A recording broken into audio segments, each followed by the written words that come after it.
So first zoo enter ஆனதுமே அங்கே வந்து ஃபஸ்ட்டாக என்ன அனிமல் இருந்ததுன்னு பார்த்தீங்கன்னா பென்குயின்ஸ் தான். பென்குயின்ஸ் வந்து பார்த்திங்கன்னா ரொம்ப ரேரான வெரைட்டி அண்ட் அது வந்து சில கண்ட்ரியில் மட்டும்தான் அவைலபிளாக இருக்கும். எனக்குமே இது ஃபஸ்ட் டைம் தான். ஃபஸ்ட் டைம் நான் பென்குயின் பார்க்க போகிறேன்.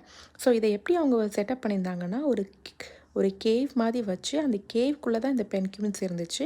அண்ட் அதுக்கேற்ற மாதிரி ரொம்ப கோல்டான ஒரு டெம்பரேச்சர் அவங்க செட் பண்ணியிருந்தாங்க. ஏன்னா பென்குயினால் அந்த மாதிரி டெம்பரேச்சரில் தான் வாழ முடியும். அண்ட் அதுக்கு ஏற்ற மாதிரி நிறைய தண்ணி, அதுக்கு சுற்றி கிளாஸ் வால்ஸு இதெல்லாமே வச்சுருந்தாங்க. மெயினாக குழந்தைங்க இதை பார்த்தோன்னா ரொம்பவே எக்ஸைட்டடாக இருந்தாங்க. சில பென்குயின்ஸ் வந்து நீந்திட்டு இருந்தது. அண்ட் சில பென்குயின்ஸ் பார்த்திங்கன்னா அப்படியே ஸ்டாச்சு மாதிரி அப்படியே நின்றுட்டு இருந்தது. ஏன்னா நாங்கள் போன டைம் வந்து லஞ்ச் பிரேக் முடிஞ்ச டைம். ஸோ அந்த டைம் வந்து எல்லா பென்குயின்ஸும் நல்லா சாப்பிட்டுட்டு நேப் எடுக்கிற டைம் போல். குழந்தைங்கள்லாம் பாருங்களேன் எவ்வளோ ஹாப்பியாக இருக்காங்கன்னு.